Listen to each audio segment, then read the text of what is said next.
प्यारे भक्तों, जय सिया राम।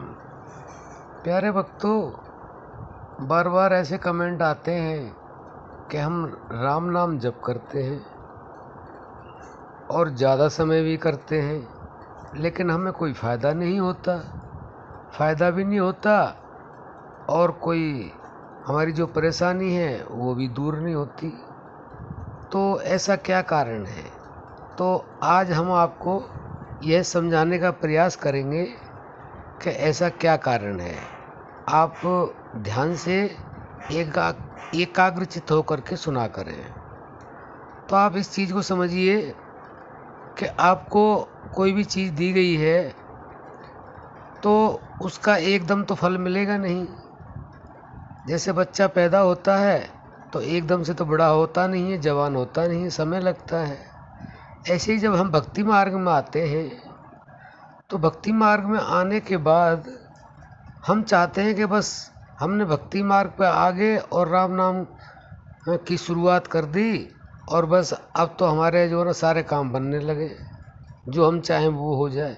भक्तजनों, ऐसा नहीं होता है और ऐसा होगा भी नहीं, क्योंकि हर चीज़ का एक नियम होता है।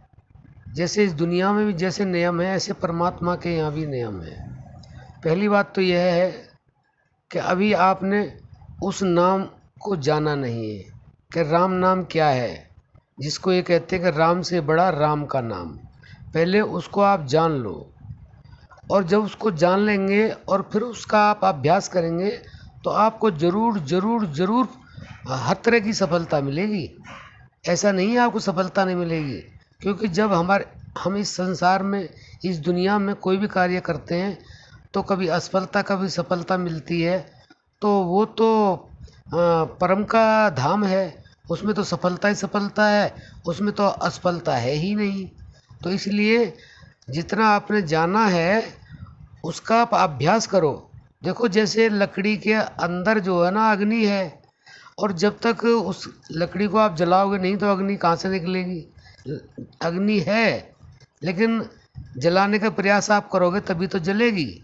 ऐसे ही राम नाम को कोई बता नहीं सकता, राम नाम को कोई जना नहीं सकता। हाँ, इशारे करते हैं संत लोग, भक्त लोग। उन इशारों को समझो। जैसे पहले आपने वाणी से जाप किया, फिर आपने मन से जाप किया, फिर श्वासों से जाप किया, फिर आपने अनहद सुना।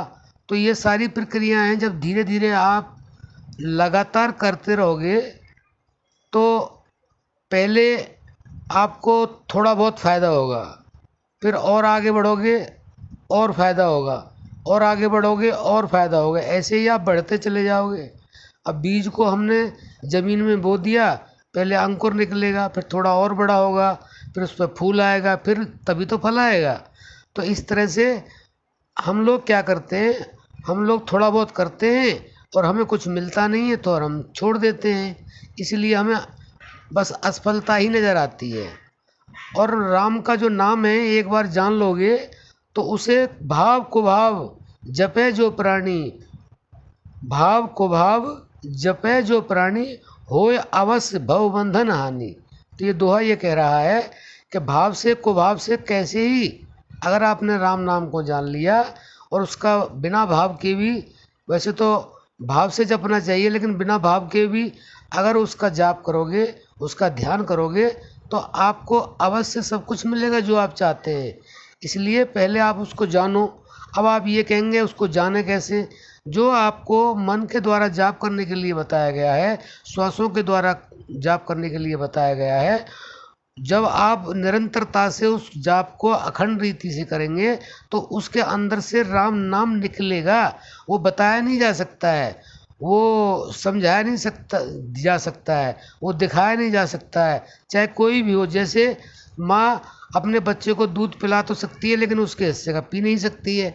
ऐसे ही पानी पिला सकती है, पी नहीं सकती है। भोजन करा सकती है, भोजन उसके हिस्से का खा नहीं सकती है, जबकि माँ इतना प्यार करती है। ऐसे ही कोई भी गुरु, कोई भी संत उस नाम के बारे में बताया नहीं जा सकता, कोई नहीं बता सकता। इशारा देते हैं, इतना ही बता दिया कि वो प्राणों के अंदर है, वो श्वासों के अंदर है, वो अनहद के अंदर है।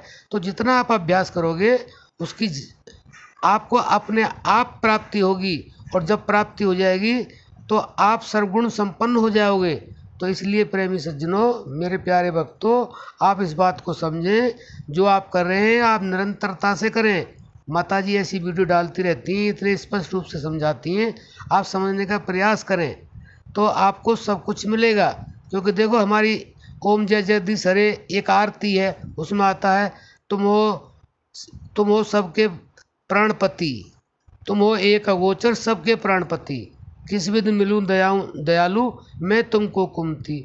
तो वो विधि यही है, प्राणों के द्वारा ही उससे मिला जा सकता है। वो प्राणों के पति हैं, उनको बताया नहीं जा सकता, उनको दिखाया नहीं जा सकता। उनके लिए बस जितना इशारा किया जा रहा है उतने इशारे से ही आप समझ लें, और समझदार वही होता है जो इशारे को समझ ले।